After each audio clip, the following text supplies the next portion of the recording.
In many ways, it's a much harder question, I think, to ask what Greece should have done in 2010 than what it should do now.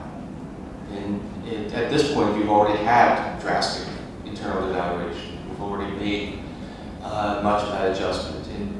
5 years ago, you could have asked, is it worth the price of this? Should we simply be willing to take all of the costs of a euro exit?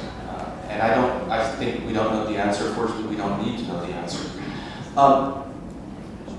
Given staying within the euro, the most important thing for the overall European adjustment would have been to have much more fiscal expansion in the core.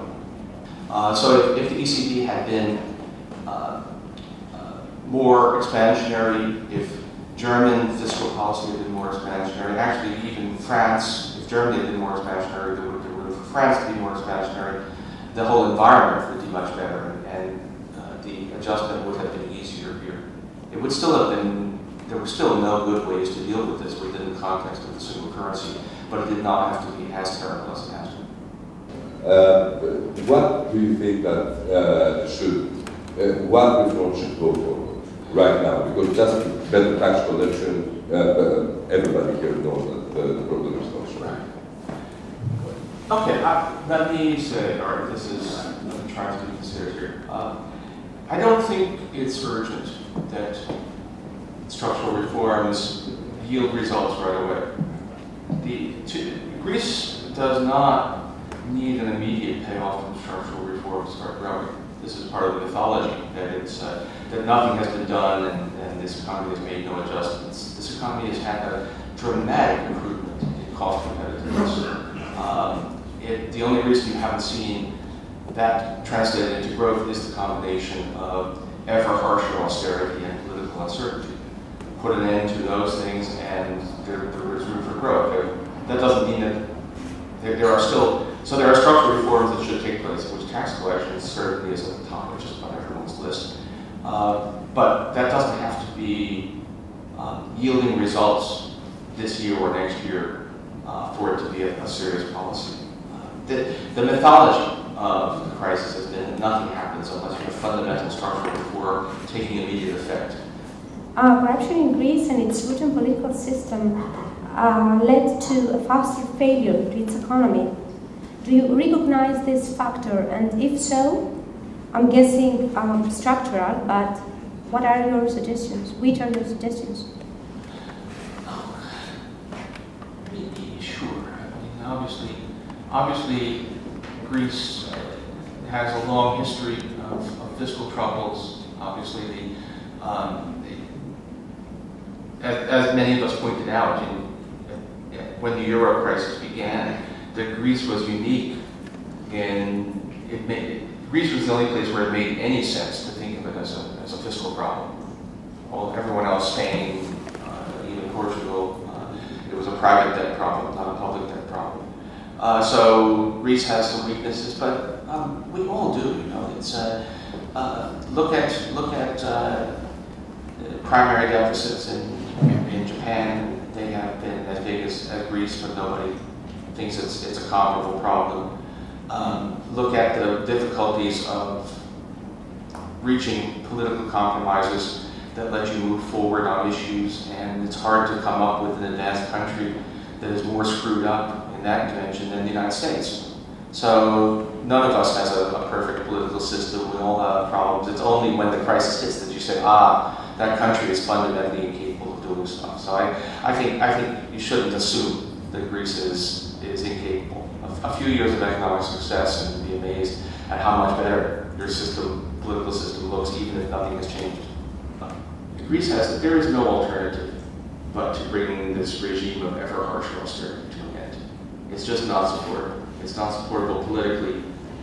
In the end, it will destroy democracy here if it's insisted on again and again and again.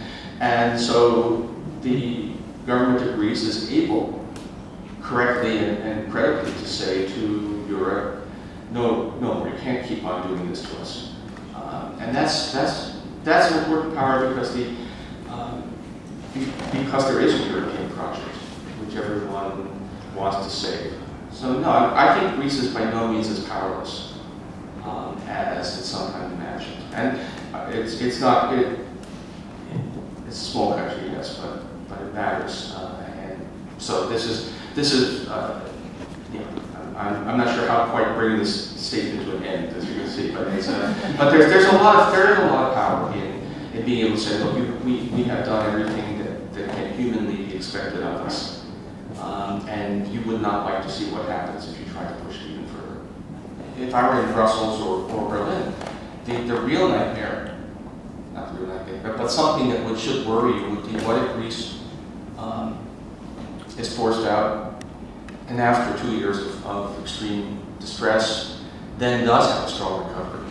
What if you have an Argentina scenario in Greece? What does that do?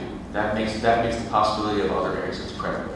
That is actually going to enormously undermine the credibility of the whole Euro system. So they just saying, well, financial markets are calm right now, so there's nothing to be feared. That is extremely foolish for the Europeans to believe at this point. You said there's no alternative to ending austerity in Greece, correct? And practically, you said that there's no alternative to an agreement with the Europeans because the exit strategy would mean at least 2 years of nightmare. Right. So what stands practically in the way of an agreement? If there is no alternative to an agreement, what makes this agreement so hard to reach?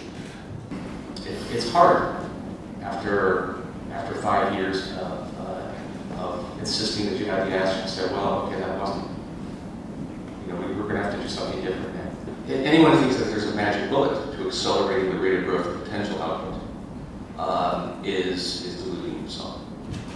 It's just, if we ask what determines long-run growth rates for countries, the answer is, that's an interesting question. My old teacher, Robert Solow, once used to say that people who try to explain why some advanced countries have been more successful than others over the long term always end up in a blaze of amateur sociology.